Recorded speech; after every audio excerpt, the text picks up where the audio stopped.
Oke, kita lanjutkan ya untuk metode yang kedua, yaitu metode FAM. Ini metode yang keempat, metode yang terakhir ya. Jadi FAM itu adalah Vogel's Approximation Method. Jadi ini adalah sering disebut dengan Vogel ya. Jadi salah satu metode alternatif terakhir untuk mendapatkan tabel awal algoritma transportasi. Jadi metode ini memiliki tingkatan kerumitan yang sama dengan metode Russell ya. Ide awal perumusan kedua metode ini adalah agar tabel awal yang telah diperoleh menggunakan kedua metode ini diharapkan telah optimal sehingga tidak diperlukan lagi tahap pengujian tabel awal ya. Oke, masih menggunakan tabel matriks transportasi yang sama. Ya, jadi masih menggunakan matriks transportasi yang sama, namun di sini ya langkah awal untuk FAM ya. Jadi langkah awal untuk FAM menentukan selisih dua biaya distribusi terkecil. Jadi menentukan ya dua biaya distribusi terkecil pada seluruh baris dan kolom. Itu langkah pertama ya. Oke, sekarang pada baris pertama dua distribusi terkecil itu pada ada 20, 5 dan 8. Yang terkecil itu adalah 5 dan 8. Oke. Dua terkecil ya. Sehingga di sini kita membutuhkan tambahan ya. Tambahan kolom baru delta CIJ, kemudian delta CIJ.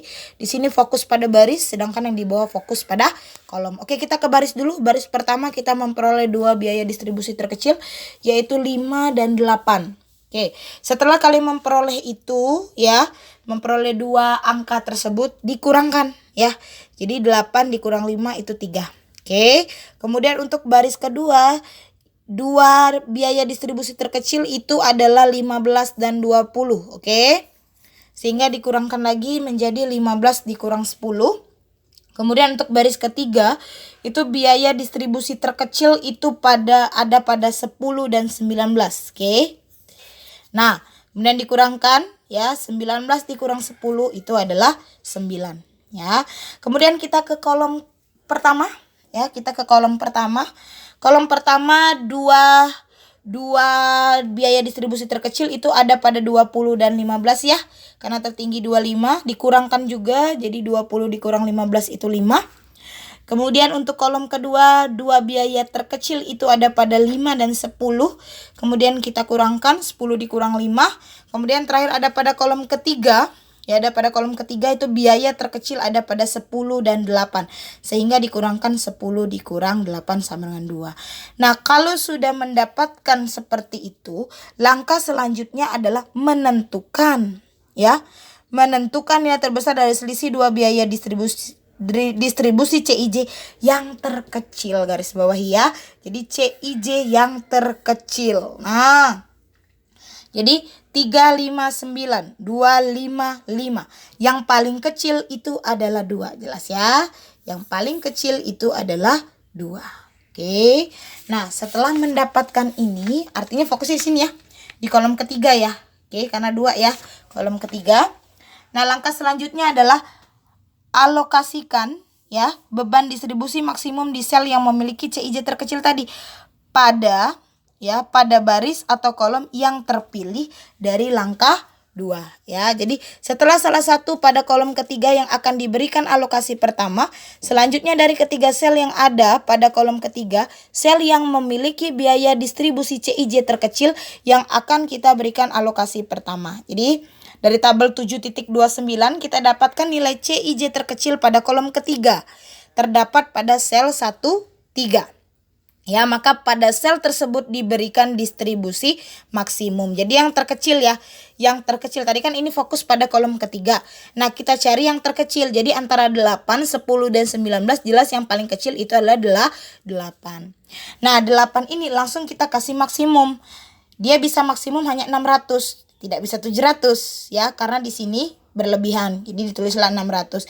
Ternyata dia sudah mengisi di sini. Artinya baris pertama ini sudah terisi, sudah maksimum. Makanya ditutup.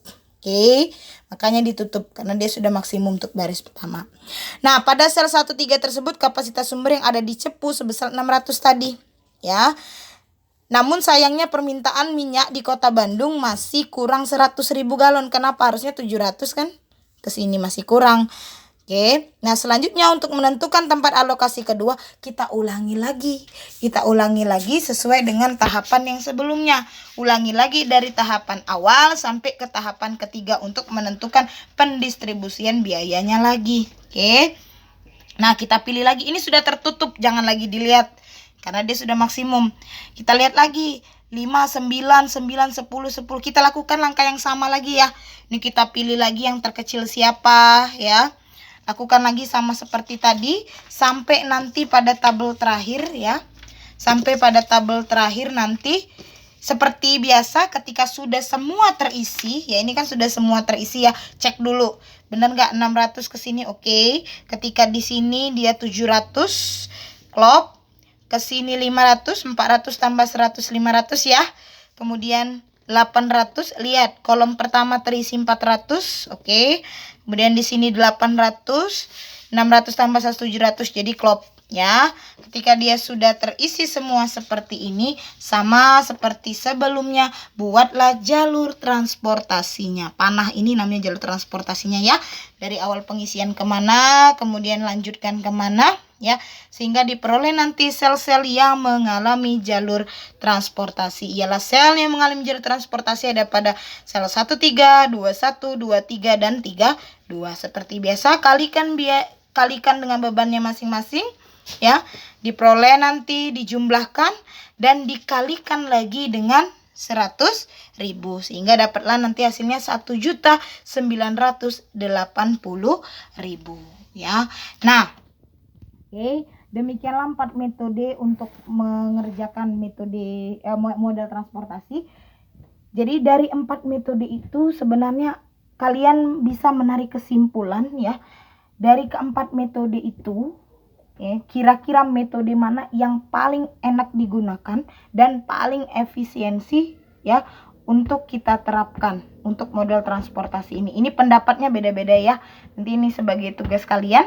Ya, Ibu mau dengar bagaimana pendapat kalian tentang 4 metode ini. Namun seperti biasa ya, silakan selesaikan dulu tugas mandirinya dan tugas latihan yang ada pada diktat tentang 4 metode ini. Kumpul di Google Classroom ya.